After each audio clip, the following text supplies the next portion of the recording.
Hello friend, जय श्री कृष्णा। आप सभी का स्वागत है मेरे ब्लॉग में। ये है भाई दूज का ब्लॉग जिसमें मैं कर रही हूँ टीका और बच्चों को भी सिखा रहे हैं। तो केशवी भी अपने मामा को टीका करना सीख रही है और उसको कैसे सिखा रहा है ये भी आपको आगे मिलेगा देखने को। और चित्रगुप्त भगवान की पूजन श्रीवास्तवों के यहाँ किस तरीके से की जाती है ये सभी आपको देखने को मिलेगा। और श्रीवास्तवों के यहाँ चित्रगुप्त पूजन क्यों की जाती है, क्या महत्व है, क्या विशेषता है और इसको क्यों करना चाहिए, इसको सुनने के लिए आप पूरा ब्लॉग जरूर देखें। हो गए उसी अवस्था में उन्होंने 1000 वर्ष तपस्या की।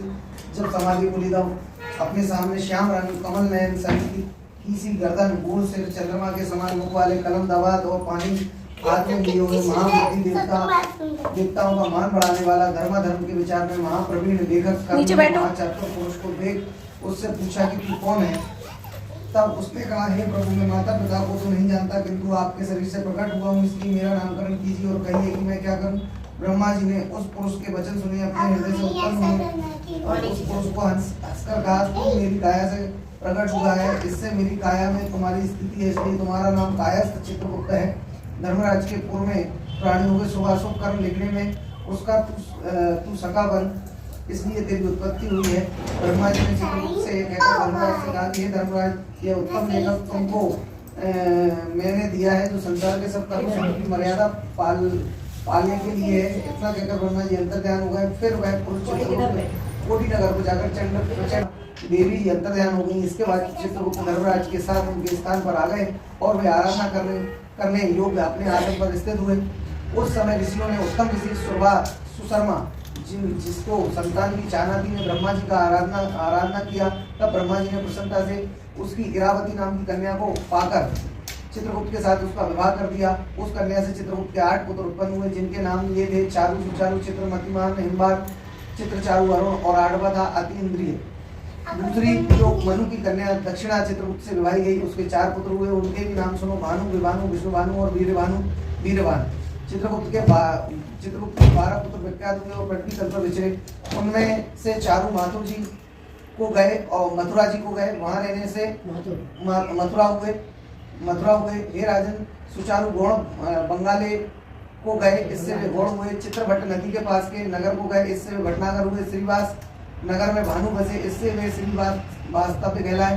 हिमबान अम्बा दुर्गा जी की आराधना कर अम्बा नगर में ठहरे, इससे वे अम्बश कहलाए। और खगसेन नगर में अपनी भार्या के साथ मतिमान गए, इससे वे सूर्यध्वज कहलाए। और अनेक स्थानों में बसे, अनेक जाति कहलाए। उस समय पृथ्वी पर एक चित्रगुप्त कथा है समाप्त। बोल चित्रगुप्त भगवान की जय।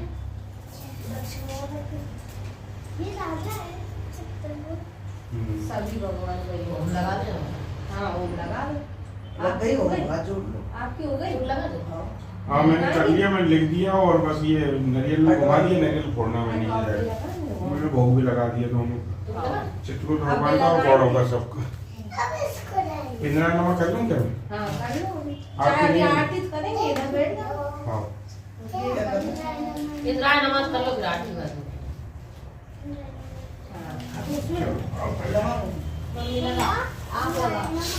ऐसे भगवान ब्रह्मा जी की काया से उत्पन्न हुए कायस्थ, जिनके भगवान है चित्रगुप्त भगवान, जो ब्रह्मा जी की काया से उत्पन्न हुए हैं, उन्हीं के वंशज है श्रीवास्तव। और जिनके 12 पुत्र हुए, जिनमें से एक है श्रीवास्तव। ऐसे ही ब्रह्मा जी के पुत्र से उत्पत्ति हुई है, इसलिए हम लोगों का वर्ण भी ब्राह्मण वर्ण और क्षत्रिय वर्ण के बीच में आता है। और फिर भगवान जी की कथा होने के बाद ये पूजन हमारे यहाँ दीपावली और होली की दूज के दिन करी जाती है। और इसकी पूजन करने के बाद, कथा सुनने के बाद, एक एक करके घर के सभी सदस्य भगवान जी को होम लगाते हैं, हवन करते हैं। जो भी घर में शुद्ध घी से आइटम बनते हैं, पूड़ी, हलवा, खीर वगैरह, गूजा, पपड़िया, लेखनी, कलम दवात, उन सभी से भोग लगाया जाता है। और कलम दवात यानी पेन पेंसिल की पूजन की जाती है। और फिर सभी प्रसाद लेते हैं पेन पेंसिल की पूजन करने के बाद। और यही पूजन जो है वो कायस्थ परिवार में, हर एक कायस्थ परिवार के घर पे आज बड़ी ही उत्साह के साथ की जाती है। और होली दिवाली की दोज कोई भी कायस्थ नहीं छोड़ता। कायस्थ के 8 भाई हैं जो कि आपने कथा में सुने थे। श्रीवास्तव, गौड़, अम्बस्ट, भटनागर, माथुर, सक्सेना, भानु, विभानु करके इस तरीके से 8 जो होते हैं 12 जो होते हैं वो श्रीवास्तवों के भाई हैं, कायस्थों के भाई हैं सॉरी। तो श्रीवास्तव भी उन्हीं में से हैं।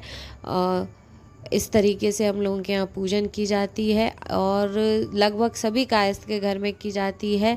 कहा ऐसा भी जाता है कि सौदाश राजा जो थे ना, ये कथा में ही आता है, सौदाश राजा थे, उन्होंने आज ही के दिन भगवान चित्रगुप्त की पूजन कायस्थ के घर पर देखी और फिर उन्होंने वहाँ चावल भगवान को अर्पित किए पूरी पूजन होने के बाद और ढोक लगाई, जिससे कि चित्रगुप्त भगवान ने उनको न्याय दिलाया और उनको दंड से दूर भगाया।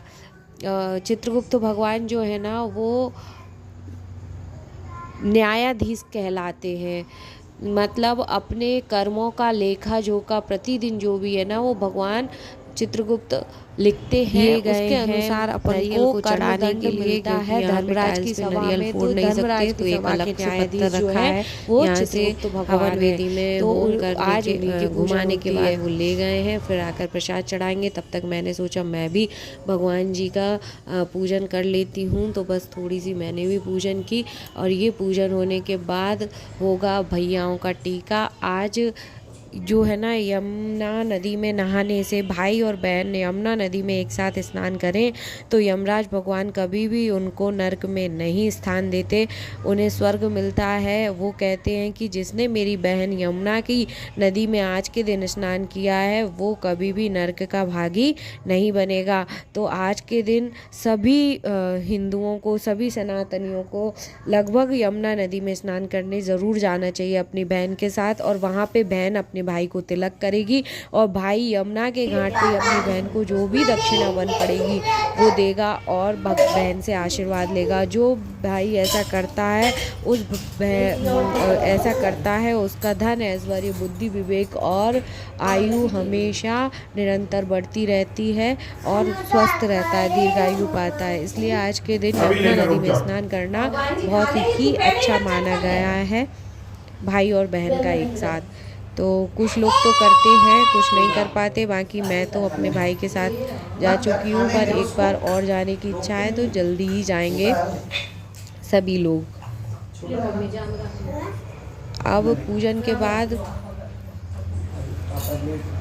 और क्या आरती होगी और आरती के बाद फिर भैया को टीका लगाऊंगी। टीका लगाने के बाद उनको खाना खिलाया जाता है। कहते भी हैं कि जो भाई आज के दिन अपनी बहन के यहाँ पूजन करता है चित्रगुप्त भगवान की और भगवान जी की, और फिर बहन के हाथ का बना हुआ भोजन करता है, उसकी आयु दीर्घायु होती है और उसको सभी सुख मिलते हैं, धन ऐश्वर्य की कमी नहीं रहती, ऐसा माना जाता है। मेरे यहाँ तो भैयाओं को बुलाने की कोई भी मतलब ऐसा नहीं है कि मुझे भैयाओं को कॉल करना ही पड़ेगा, भाभीयों को कॉल करना ही पड़ेगा तभी वो दोज के दिन आएंगे। हमारे यहाँ तो आज बिन बुलाए भैया भी आते हैं, क्योंकि उनको भले बुलाओ ना बुलाओ, उनको अपना तिलक लगवाने के लिए आना ही होता है बहन के घर, और ये आना बहुत शुभ भी होता है। बहन भी इंतज़ार करती है, भले वो फ़ोन लगा पाए ना लगा पाए, बुला पाए ना बुला पाए, पर उसको भी इंतज़ार रहता ही है कि भैया आएंगे। और मुझे तो पता नहीं क्या है, भगवान का आशीर्वाद है। मैं इतनी व्यस्त रहती हूँ, उसके बाद भी अगर नहीं भी कर पाती तो भी मेरे भैया भाभी लोग बुरा नहीं मानते, और अगर कर पाती हूँ तो भी कोई बात नहीं, उनका तो निश्चित रहता ही है। तो मुझे बड़ी खुशी भी रहती है कि मुझे ऐसे परिवार में भगवान ने जन्म दिया जहाँ वो लोग मुझे समझते हैं, दोनों ही परिवार मुझे समझते हैं। मेरी ननद वगैरह भी ये चीज़ जानती हैं। अगर हम लोगों का बनता है तो भैया को तिलक करके हम उनके यहाँ चले जाते हैं, और नहीं बनता है तो हमारी दीदियाँ भी हम लोगों के पास आ जाती हैं उनके घर की पूजन करने के बाद। तो थोड़ी दूरियाँ मतलब क्या बोलते हैं, डिस्टेंस ज़्यादा होने से एक जगह त्यौहार मनाना ज़्यादा पॉसिबल होता है, तो हम वही करते हैं और कोशिश भी करते हैं कि सभी लोग एक जगह त्यौहार मनाएं।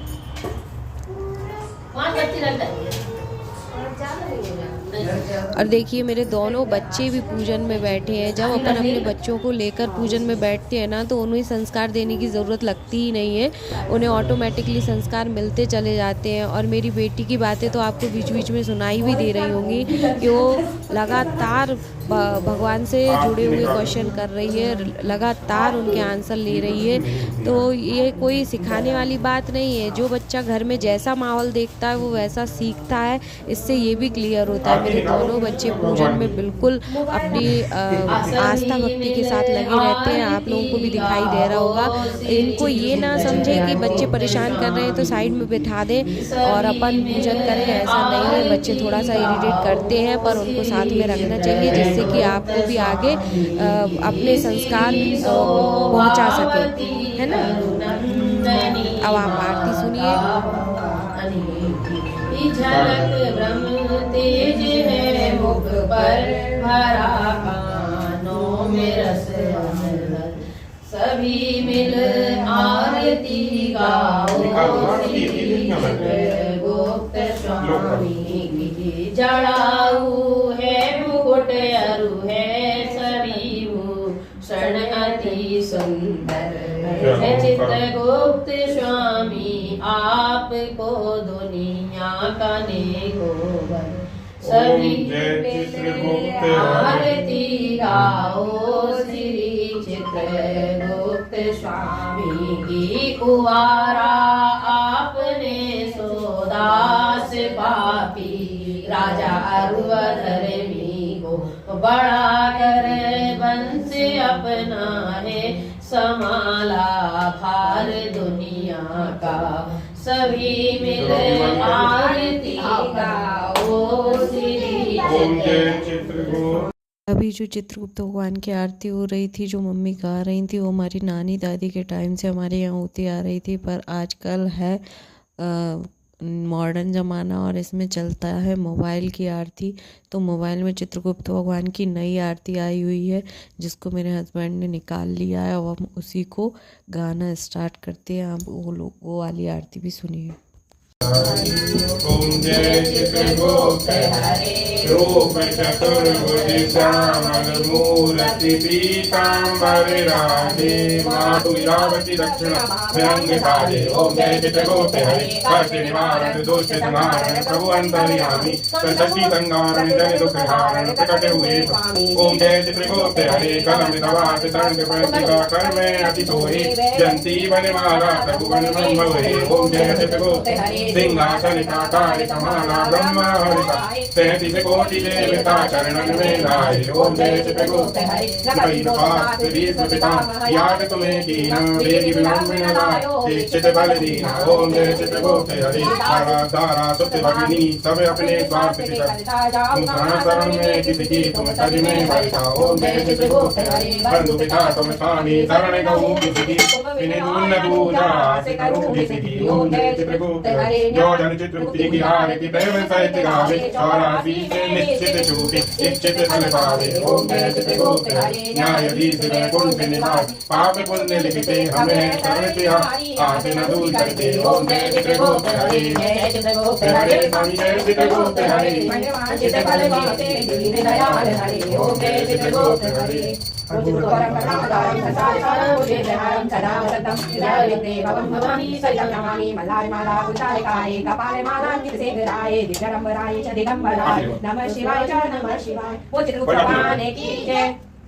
आरती पूरी हो गई है। सभी ने चावल चढ़ाए, हाथ जोड़े, क्षमा याचना की और अब मेरे हस्बैंड बच्चों को प्रसाद लेना सिखाएंगे और बताएंगे कैसे प्रसाद लिया जाता है भगवान जी का और आशीर्वाद कैसे लेना चाहिए। बस इसके बाद होगा खाना और फिर भैयाओं का गौरी बैठो इधर। आइए अपन वो प्रसाद लेंगे भगवान जी से। आओ इधर रुको, तो इधर रुको, मैं भोग लेने का तरीका बताता हूँ। लोग ये कलम दबा लो, ये पकड़ो, ये दोनों हाथ पकड़ के लगी तरह तुम पकड़ो। मैं आपको ये प्रसाद दे रहा हूँ। अरे ये लेना पड़ता है खाना में पहले।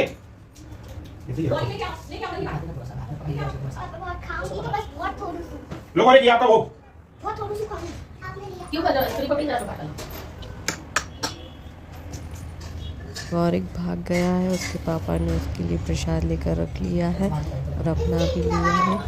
और अब ये निकल के जा रहे हैं। खाना खाने के पहले यही प्रसाद को खाया जाता है, उसके बाद खाना खाया जाता है, फिर बहन से तिलक लगवाया जाता है। तो दीदियाँ आई नहीं थी कि उन्होंने इनका तिलक किया था। इधर मैं कर रही हूँ अपने बड़े भैया को तिलक, फिर छोटे भैया को, और क्यों करेगी अपने पापा और भाई को। मामाओं को भी उसने तिलक किया है।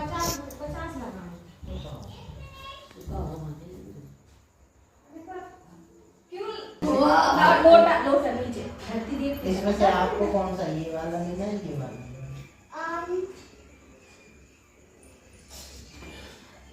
कौन सा वाला? ब्लू वाला। ठीक है, नापते लग अच्छे से बैठ के, अच्छे से बैठ के।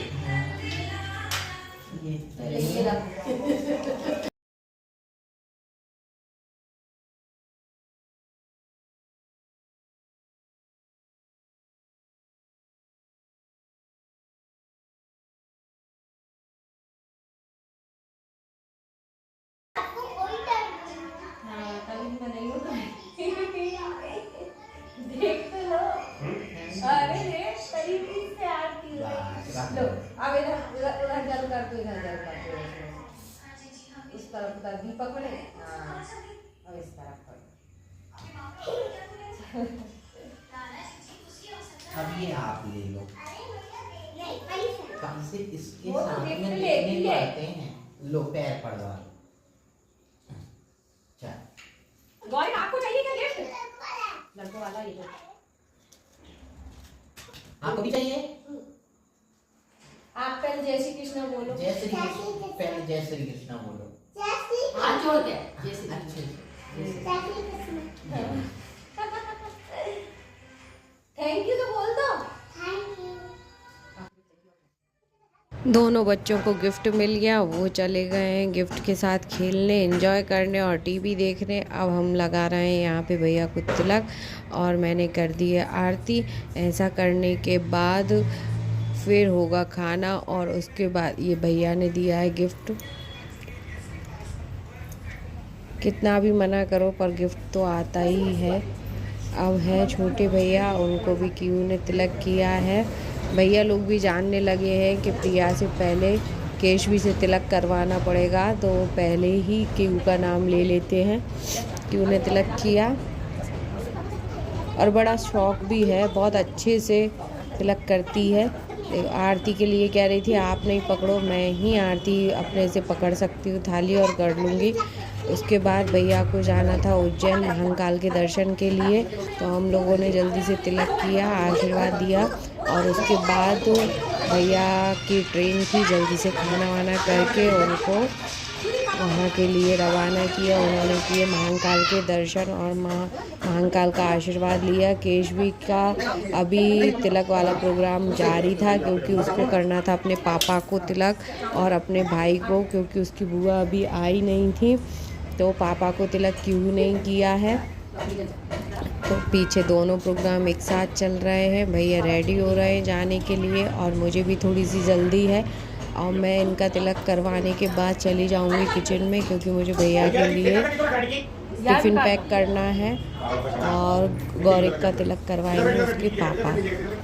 और क्या होती है बचपन में तिलक करवाने में लड़ाइयाँ, थोड़ा सा अंश इसमें भी दिखाई देगा, आप सुनिएगा।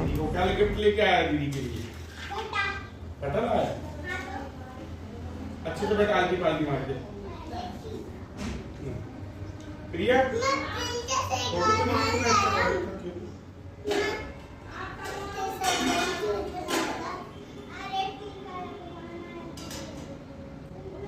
बोला चल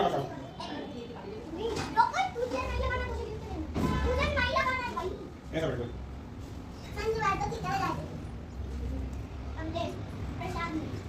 ले लो वहां से ले लो।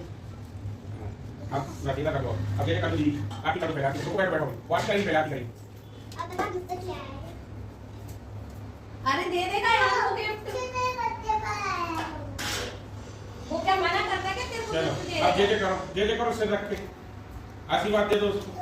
आशीर्वाद दो। ऐसा करूं सूट के आओ छोड़ जाओ। ठीक, अब ये पैसे दे दो दीदी को, कहने ये गिफ्ट है। अरे वो वाले नहीं, ये वाले दे दो। ये वाले दे दीजिए। हाँ तो मैंने खिलौना ला देंगे शाम को, बोल दो शाम को ला देंगे।